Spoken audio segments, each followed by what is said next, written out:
ചന്ദ്രന് എങ്ങനെ വൃദ്ധിക്ഷയങ്ങൾ ഉണ്ടാകുന്നു എന്ന് മനസ്സിലാക്കാനായി വീട്ടിൽ നിന്നും ചെയ്തു നോക്കാവുന്ന ഒരു പരീക്ഷണമാണിത്. തറയിൽ സാമാന്യം വലുപ്പമുള്ള ഒരു അർദ്ധവൃത്തം വരയ്ക്കുക. ഇതിന്റെ ഇടതുഭാഗത്ത് അല്പം അകലെയായി ഒരു എമർജൻസി ലൈറ്റ് കത്തിച്ചു വെക്കുക. അർദ്ധവൃത്തത്തിന്റെ വൃത്തപരിധിയിൽ തുല്യ അകലങ്ങളിലായി 5 സ്മൈലി ബോളുകൾ വെക്കുക. ചിരിക്കുന്ന മുഖം വൃത്തകേന്ദ്രത്തിനു നേരെ വരുന്ന വിധം ബോളുകൾ ക്രമീകരിക്കണം. ഇനി നിങ്ങൾ വൃത്തകേന്ദ്രത്തിൽ നിൽക്കണം.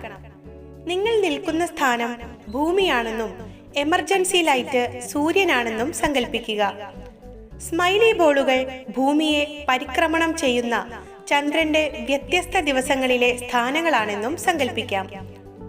റൂമിലെ എല്ലാ ലൈറ്റുകളും ഓഫ് ചെയ്ത ശേഷം വൃത്തകേന്ദ്രത്തിൽ നിന്നുകൊണ്ട് 5 സ്മൈലി ബോളുകളെയും ക്രമത്തിൽ നിരീക്ഷിക്കുക.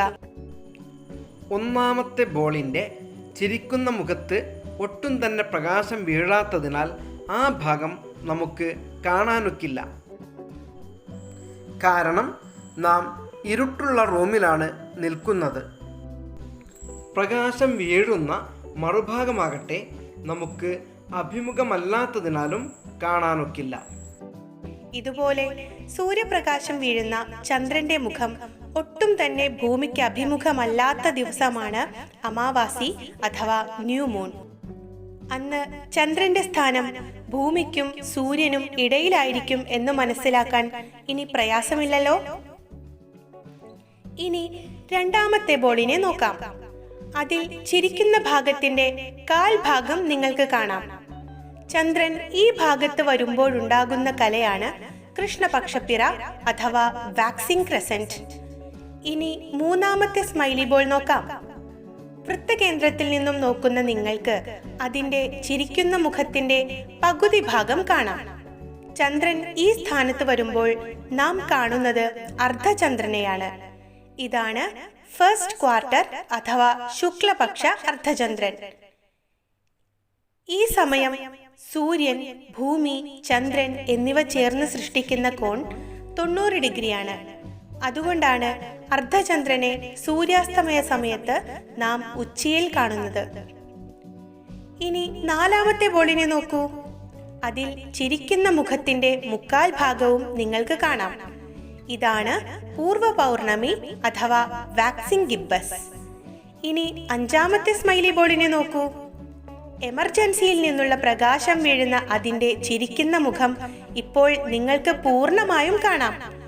ഇപ്പോൾ നിങ്ങൾ നിൽക്കുന്നതിന്റെ എതിർവശങ്ങളിലാണ് എമർജൻസി ലൈറ്റും 5ാമത്തെ സ്മൈലി ബോളും. ഇങ്ങനെ സൂര്യനും ചന്ദ്രനും ഭൂമിയുടെ എതിർ ദിശകളിൽ വരുമ്പോൾ സൂര്യപ്രകാശം പതിക്കുന്ന ചന്ദ്രന്റെ മുഖം പൂർണ്ണമായും ഭൂമിക്ക് അഭിമുഖമായി വരുന്നു. ഇതാണ് പൗർണമി. പൗർണമി ദിവസം സൂര്യന്റെ നേരെ എതിർദിശയിലാണ് ചന്ദ്രൻ. അതിനാലാണ് സൂര്യൻ അസ്തമിക്കുന്ന സമയത്ത് മാത്രം പൗർണമി ചന്ദ്രൻ ഉദിക്കുന്നത്.